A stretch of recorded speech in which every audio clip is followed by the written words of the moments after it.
The 7-Minute Report with Jamaal Bethea, only on the 7 Network.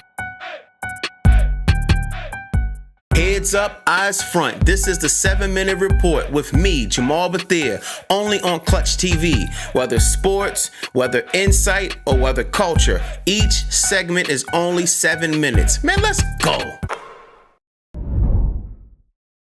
This morning, while I was eating my breakfast and talking to my lady, the avid sports fan in me saw a video uploaded on YouTube about Kobe and LeBron's 22 games during the regular season where they played each other. And I'm glad it was uploaded because people really act like this 16-6 record from LeBron is somehow phony.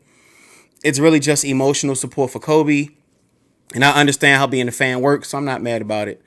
But anyway, besides that, just watching the highlights and the memories, like the 2010s were a very good era of basketball. I don't care what anybody says, including Kobe's last, from 2010 to Kobe's last 6 years. They were incredible.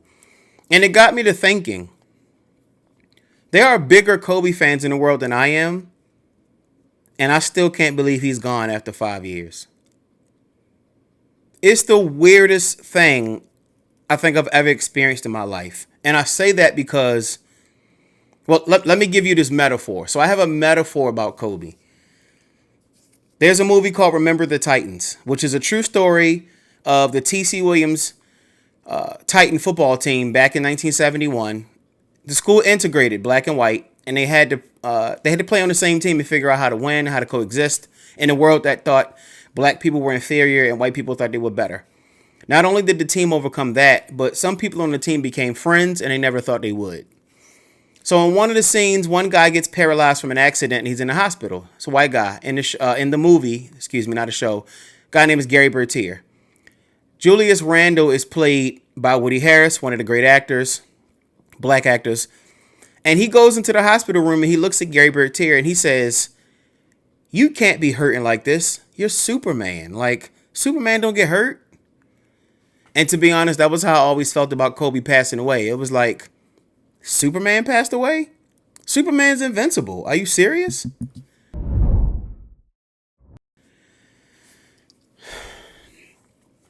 Here's my story with Kobe Bryant as a fan. Kobe Bryant, for me, I hated him. I didn't like him. I looked at him as a villain, snitched on Shaq about paying off chicks. Like, I just didn't like him. I thought he was selfish and arrogant. He shot the ball too much. In the 2004 finals, he admitted that it was his fault.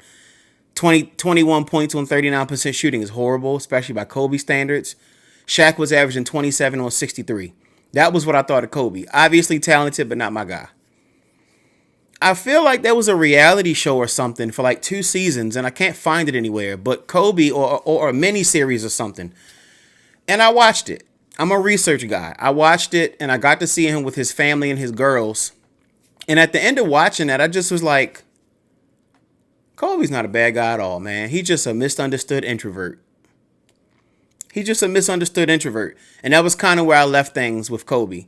And after that realization, I began to be able to watch him play and not have any feelings about it. Like, I loved watching him play. I always knew he was great. And in fact, before I was a fan here on the East Coast, it would be easy at 1 o'clock or 3 o'clock on Sunday to come home and the Lakers are playing. So even though I wasn't directly a fan, I was still impacted by Kobe and the fact of how accessible he was because he was so big time that he was always on TV.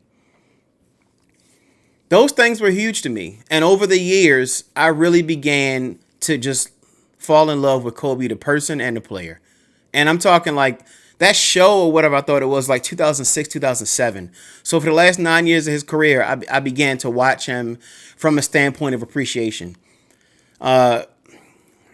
When Kobe hit the NBA, I was 10 in 1996.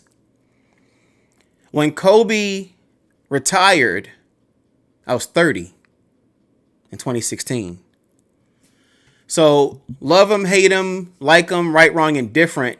For 2 decades, as a big basketball fan, there was one thing I could count on, and that was Kobe Bryant showing up, balling out of control, and having a bleeding heart of a champion. I could count on that. And the funny thing is, his last game, I watched probably the first quarter because, again, I'm on the East Coast. So sometimes those games will come on 10:30, 10:45. If you're like me and you got to get up for work at 7, sometimes you got to sacrifice watching the game and go to sleep. It's just discipline for success.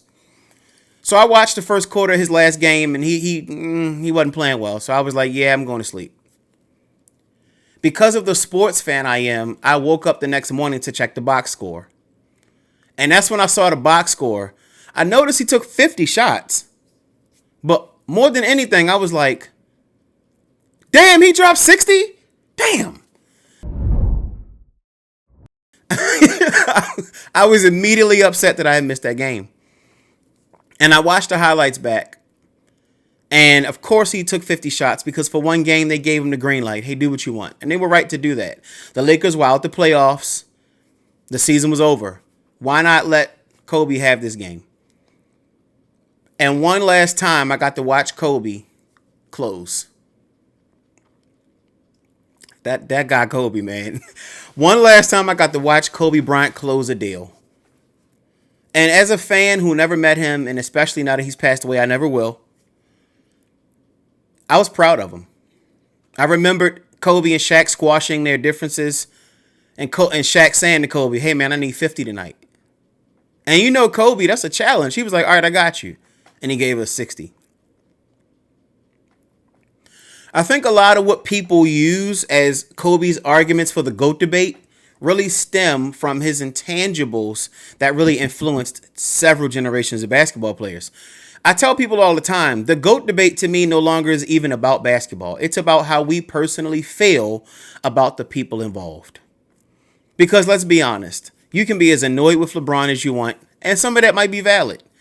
There are not 10 players in the history of this sport of NBA basketball that have a better overall career than LeBron. It just isn't. It just ain't. And with Kobe Bryant and having Shaq for 8 years and then lucking up and getting Pau Gasol and having a better roster than people admit, you know, Lamar Odom being a 6-man, that's all great. None of that works without Kobe. None of that works without Kobe. And Kobe had some tough teams those early couple years. He really honestly did. So I'm showing love. I'm showing respect to Kobe. I'm saying rest in power even 5 years later. And if there's really a heaven, I hope I get to meet you one day, my guy. Thanks for watching. Like, comment, and subscribe to see more of the 7-Minute Report with Jamaal Bethea right here on the 7 Network.